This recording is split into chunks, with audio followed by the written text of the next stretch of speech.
I was born in the United States, but I lived in Hong Kong for many years. My business in Asia was successful, and I became rich. After 20 years, I decided to visit my home in New York. On my way from Hong Kong to New York, I stayed 1 week in California. I had a friend who lived in the city of San Francisco, and I wanted to see him again. His name was Mohan Dampier, and he had been my friend for many years. We had written many letters to each other. But recently, I had not received any news from him. Dampier had never had a job. His father gave him a little money, so Dampier had never worked. Dampier was a superstitious man. He believed that luck or magic could make things happen in his life. He spent most of his time reading books. Strange books. Most of the books were about occult philosophy. I called them books about magic. As soon as I arrived in San Francisco, I sent a message to Dampier's house. The message said, "I am staying in San Francisco for 3 days. May I visit you?" Dampier surprised me. An hour later, he sent a servant to my hotel with a reply.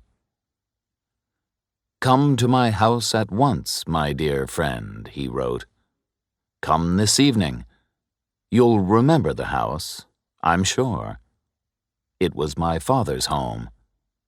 I live in a tower at one end of the house. You don't have to ring the bell or knock on the door. I'll tell the servants to go to bed, and I'll leave the front door of the tower open. Come up the stairs immediately.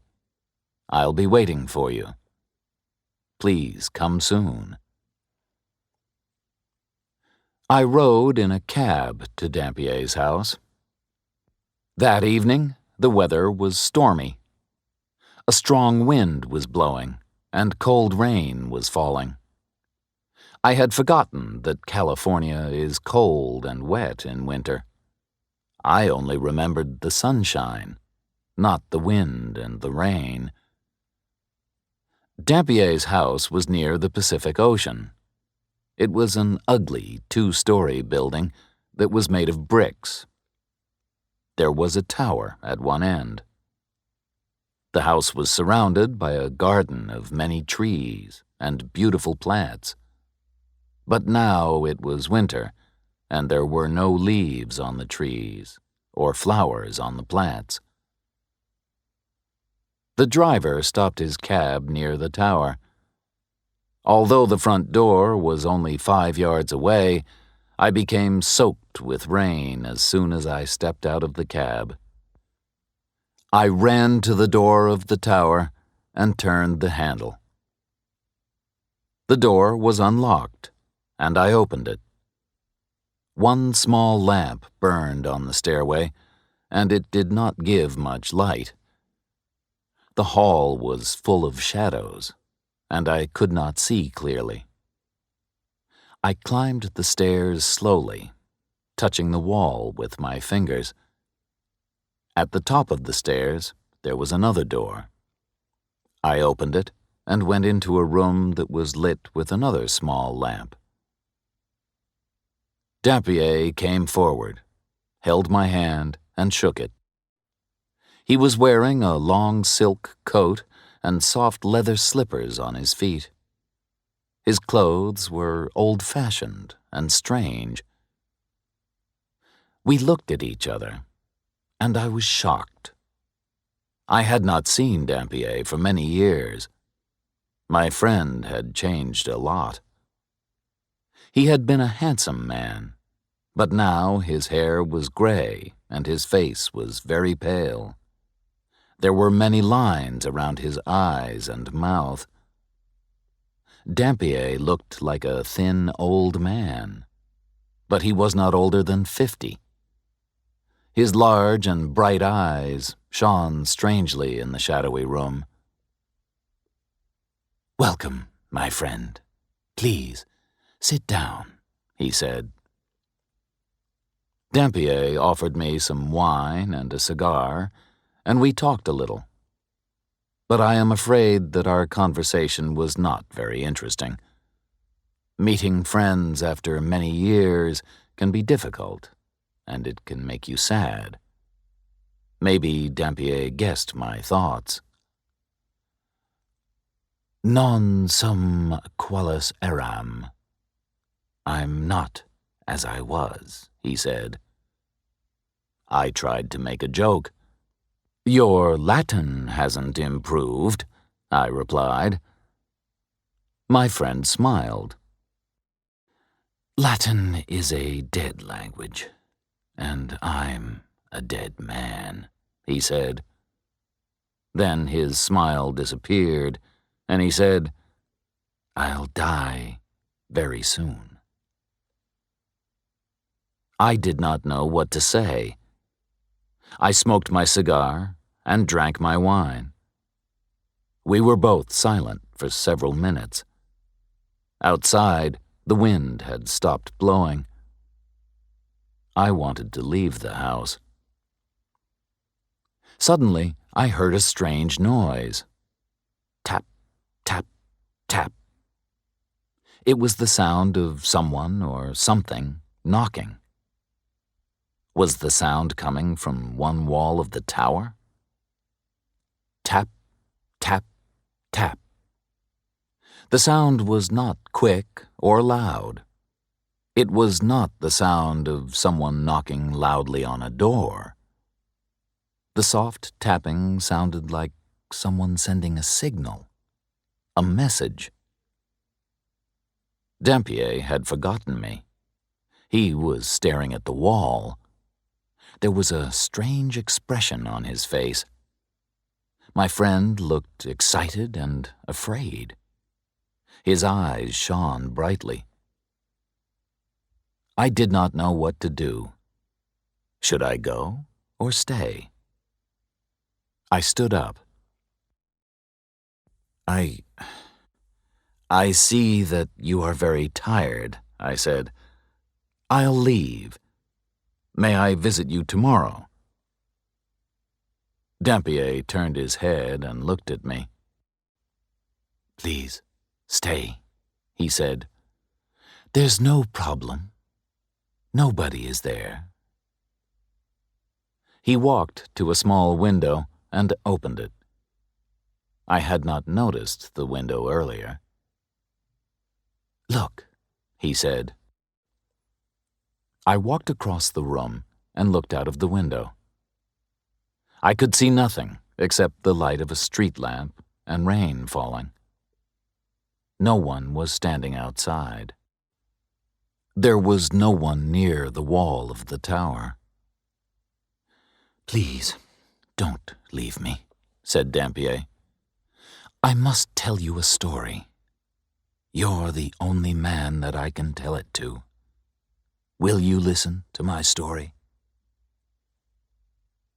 I wanted to go back to my hotel. Dampier, his house, and the strange noise made me feel uncomfortable. I think that I am a sensible and intelligent man, but I felt unhappy and frightened in that old tower room. However, I did not want to upset my old friend. "Very well," I said. "I'll stay and listen." Dampier poured me another drink and offered me another cigar. Then he began to tell his story. "I didn't move into this house until my father died," Dampier said. "That was 10 years ago, when I was about 40 years old. When my father died, I got his business, his property, and his money. Before his death, I lived in a large apartment building on Rincon Hill," said Dampier. "Maybe you know that area of San Francisco." Rincon Hill was a fashionable area 50 years ago, but now it is run down and neglected. The owner of the apartment building rented out many of its small rooms. The walls of the rooms were thin. You could almost put your hand through them. I was lucky, Dampier went on. The rent was cheap, and I had a large room in the building. No one visited me, and no one disturbed me. I could study my books quietly. I lived happily on Rincon Hill. One morning, as I was leaving the apartment, I saw a young girl, Dampier continued. It was a warm day in June. She was wearing a white dress and a straw hat. There were brightly colored flowers and ribbons around the brim of the hat. Then I saw the girl's face. It's difficult to find words to describe it. Her face was strange and beautiful. I had never seen such a beautiful face before. Without thinking, I lifted my hat and bowed. She looked at me with shining brown eyes, but she didn't speak. I knew that she was pleased to see me, but she didn't smile. She went into the house and shut the door. I stood and stared at the closed door. Would I see her again? Should I speak to her? Would she speak to me? Maybe you think that these are the thoughts of a much younger man, said Dampier. And maybe you're right. But these feelings were new to me. I'd never been in love before. I'd spent too many years with books and too little time with people.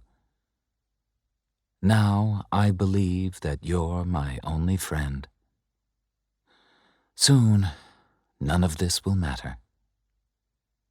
I don't feel foolish when I talk to you. Dampier stopped speaking for a few moments. Then he went on with his story. The next day, I waited in my apartment. For many hours, I stared out of the window. I watched the street, but the girl didn't come out of the building. I didn't know her name, so I couldn't ask anyone about her. That night, I couldn't sleep. The next morning, I sat by the window again and waited. Then, suddenly, she came out of the apartment building, and I went out too. But when I reached the street, she had disappeared. I didn't see where she had gone, so I walked around the neighborhood. At last, I saw her in a narrow street. We smiled at each other. She recognized me. I'm sure of that. From that time, I often went out when the girl went out. She always wore the straw hat with the brightly colored flowers and ribbons on its brim. I didn't follow her. I simply walked around the neighborhood and hoped to see her again. At last, I went to the landlady of the apartment. "Who is the girl with the pretty face and the straw hat?" I asked her. "She's my niece, sir," the landlady replied. "She's a servant in this house. She lives here because her parents are dead. She works for me. She cooks and cleans the building. I also send her to buy our food. She lives at the top of the house. Her room is next to yours, but at the top of the other staircase." Oh, my friend, I wish that I'd never heard that piece of information, Dampier said to me. The girl's room was next to mine. She was on the other side of the thin wall. At night, I put my hand on the wall, and I thought of her. Was her bed by the wall? Was she sleeping only a few inches from my hand? I couldn't study because of the girl, said Dampier. My mind wasn't clear. I only thought about the girl. I couldn't study my books about the occult. I'd never wanted to marry, Dampier went on. I'd never wanted a wife and children. I was only interested in learning. And I could never marry a poor, uneducated servant girl. My father would never have given his permission. All my money came from my father. If he had stopped giving me money, well... What happened next? I asked. My friend looked at me sadly. I stopped waiting for her, and I stopped watching her. I only studied. I spent all my time reading my books. But one hot night, I couldn't sleep. Thoughts were racing around and around in my mind. I thought again and again about the beautiful girl. I wanted to be with her. She was only on the other side of the wall. I tapped on the wall. I tapped very gently 3 times. Tap, tap, tap. I tapped again. Tap, tap, tap. Then I felt foolish. I was behaving like a boy who is in love for the first time. I got out of my bed and began to study my books. I was reading a strange book, Dampier said. It was a book of occult philosophy by Necromantius. You would call it a book of magic and superstition. In his book, Necromantius describes how to be a fortune-teller. Necromantius also wrote about strange and terrible things that happened 3 times. When these things happened 3 times, death would come. Necromantius called this a fatal triad. I believe that a fatal triad has happened to me. Why? I asked. What happened? While I was alone, reading that strange book by Necromantius, said Dampier, I heard a sound. It was a soft tapping sound. It came from beyond the wall. It was the answer to my own signal. Tap, tap, tap. I knew that the pretty servant girl was sending a message to me. She wanted me to come to her. I ran to the wall and tapped my signal again. Tap, tap, tap. But after that, there was silence. She didn't reply to any of my other signals. I listened for many hours, but I heard nothing more. For many days after this, I looked for the girl, Dampier said, but I never saw her again. I tried to forget her. Then, one evening, I went to bed early because I was very tired.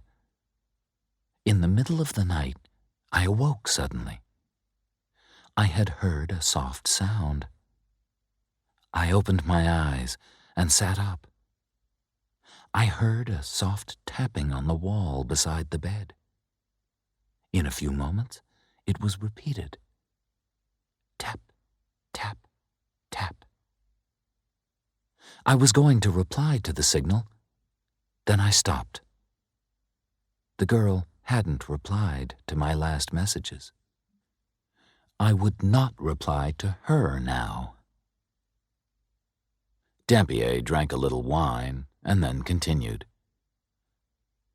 I lay in the bed, listening, he said, but I didn't reply. At last, I must have slept. When I awoke, it was late, and I felt tired. I needed some fresh air, so I went out of my apartment. The landlady was outside my door. "Oh, Mr. Dampier," she said. "Have you heard the terrible news?" My heart began to beat quickly. My voice shook when I answered. "What news?" I asked her. "My poor niece was sick for a week," the landlady replied. "Didn't you know? I've seen you watching her. Didn't you know that she was ill?" I was shocked, said Dampier. I didn't know what to say. Yes, I had looked at the girl, but I'd never spoken to her. My mind was always full of thoughts of my books and thoughts of her. How much time had passed since I had seen the girl? A few days? A week? I couldn't remember. "And how is your niece now?" I asked the landlady. "I'm sorry, sir," the landlady replied. "She was very ill last night, and I took care of her. The poor girl made only one request. She wanted her bed to be moved. She wanted her bed to be beside the wall next to your room. So we moved her bed. This made her feel happier, poor thing. Then she touched the wall and smiled. A few hours later, she died." The expression on Dampier's face was terrible. There were tears in his eyes as he continued his story. "When I heard this news, I nearly died too," said my friend. I didn't know what to say. What had I done? I had sent my thoughts to the girl, and she had answered. I had not called out in words. I had used occult philosophy, magic, to send her a message. Dampier was silent for a few minutes. Then he went on. "A few days later, I heard of my father's death," said Dampier sadly. "I left the apartment on Rincon Hill and came to his house, this house. It's been my home since then. I've been waiting here in this tower for 10 years. I've been waiting for a visitor. I wasn't expecting to see you, but your visit wasn't a surprise. Necromantius tells us how signs are repeated 3 times. You've heard my story. You must decide if my story has happened because of a fatal triad. I heard the tapping twice before. The first time, I tried to find the person who made the noise. The second time, many signals were sent to me, but I didn't reply. Now you've heard the tapping too. That was the 3rd time. The fatal triad is complete." I stood up and shook Dampier's hand. My friend knew that I understood his sadness and pain. He pressed my hand with his fingers and smiled. I said good night. There was nothing more to say. The next morning, a servant came from Dampier's house. He brought a sad message for me.